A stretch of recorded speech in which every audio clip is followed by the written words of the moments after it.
So today I'm just gonna jump in with some bad news to start off with. I actually left for 2 days for the Christmas holiday, and when I came back, I couldn't find one of my Grammies. Naturally, I started taking out some of the hardscape, hoping, it was just hiding in a corner. So I did actually end up finding her. If you're a little bit sensible, maybe you want to skip this next part. She actually managed to jam herself into this very, very tight space. Quite sad, if I'm honest. I don't think any of us like to lose fish. So in prevention, I've actually blocked off this small space so it doesn't happen again. This happened a week ago now, and I've decided to add a new fish. It's a dwarf flame type Grammy. This is a male. He is getting on really well with the female, so I'm kind of hoping there will be some breeding action in the weeks to come. So that was it for the bad news update. Back to today's main video topic, which is a very big trimming session with the bucephalandras and the Cryptocoryne that's in the back of the tank. With the cold weather at the moment, this tank is sitting around 22. Normally it sits around 24. The growth has slowly slowed down with these cooler kind of temperatures.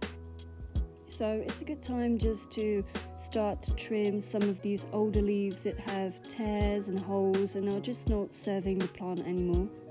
It can be quite intimidating to cut back so much of the plant, but I promise it does grow back. It really does encourage the plant to push out new growth, new leaves. Overall, in the long run, it will just look better, look a lot healthier. As you can see, some of these leaves are yellow, they have holes in them. These are really old leaves. They must be around 1 to 2 years old, and they're just not serving their purpose anymore, so I'm just going to discard them. Do keep in mind this is a setup that is running without pressurized CO2, so things do take more time to grow back, which is completely normal. So I will have to be patient, but in about a month, I think I will start to see new growth on these parts that I'm trimming up here. My voice is still sounding kind of funny. It's because I am sick again, so yeah, the joys of the New Year flu. For someone who's not ill, often this one is really clinging to me at the moment. Just going to show you a quick close-up of what these leaves actually look like when I take them out of the water. There are a fair amount of holes in these leaves, so it was a good call to just chop them off. Just going to keep going, trying to find all the ones that are damaged and just cut them all off. This tank is getting about 10 hours of light at the moment, which is way too much for the temperature it's actually sitting at. Obviously, with these cooler kind of temperatures, the plants are not growing as much. So I'm going to be adjusting the light down to about 8 hours, and I will see how it goes. This bucephalandra in particular isn't doing well at all. It's wedged in between 2 pieces of hardscape and it's not getting enough light. I'm actually going to pull it out of the tank and trim all the dead leaves that I can see in the sink. It's going to be easier this way. It's going to be less of a mess to clean up afterwards.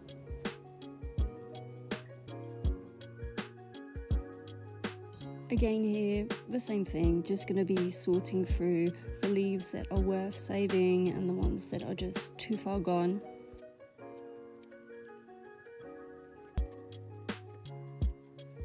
Now that everything has been cleaned up, I can see that there's actually new growth coming out of this bucephalandra.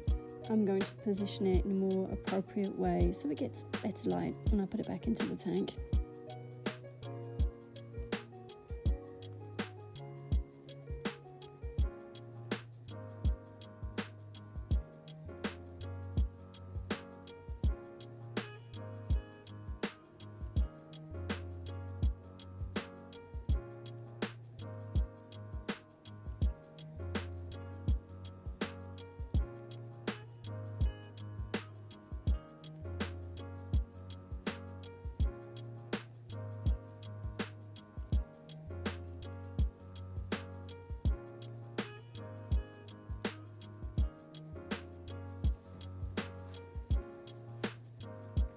Now that I'm all done trimming the buce, I'm gonna be trimming this Cryptocoryne that is at the very back of the tank.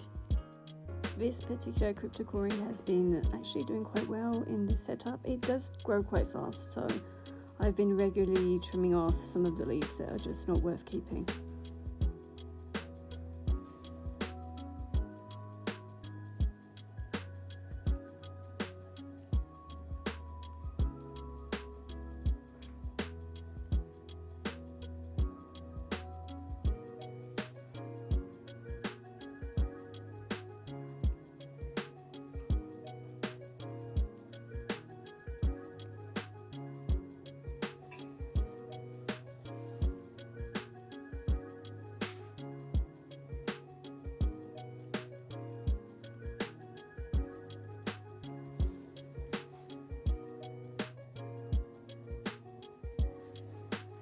Obviously, after making such a mess, now I have to take them out. I'm going to give you a closer look at what the leaves actually look like. The camera doesn't want to pick up these small details on the leaves, so I'm just going to try another shot here. We can see better on this one. You can see the light clearly coming through these leaves. Here I'm just going back in with the net, fishing out any small pieces of debris that are still floating at the top of the surface.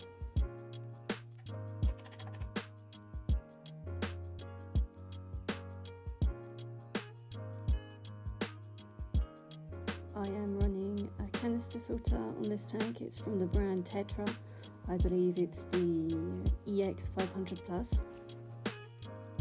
This filter is specifically designed for aquariums up to 100 litres. This one being 60, it works great.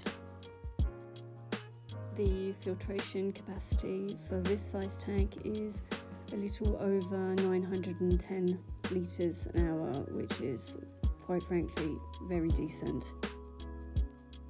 So, small disclaimer, this filter was sent to me by Tetra in a PR pack, so it's a test run that I'm doing for this filter. Tetra have been kindly supporting me as a creator for the past maybe year and a half, almost 2 years now. So I was using their products years before they actually reached out, so this is one of the few brands I do work with and that I highly value quality-wise and also price-wise, because let's face it, things aren't cheap.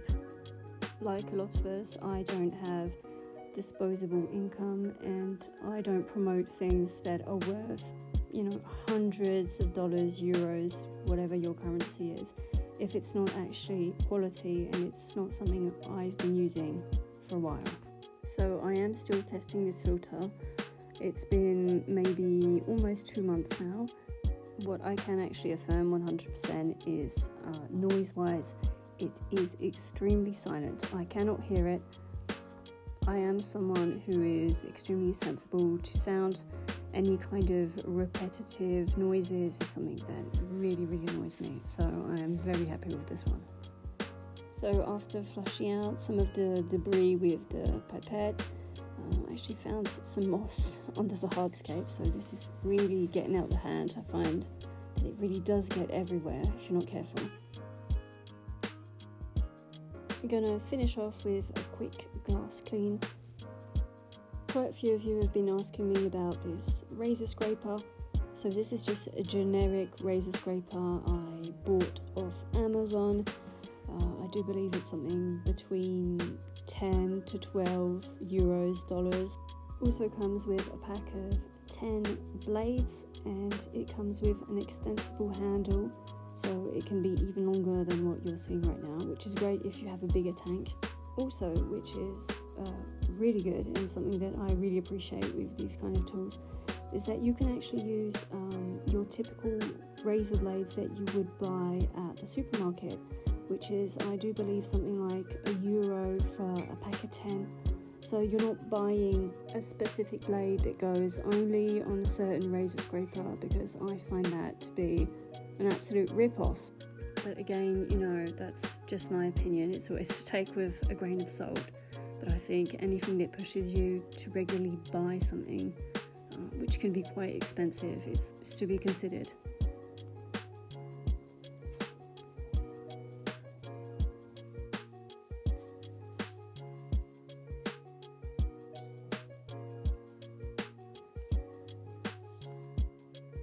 Here I'm just readjusting the flow because right now it is quite strong, so I'm going to turn it down a little bit. Also just going to top off the tank a little bit. It isn't missing much, but you know, it's the small details.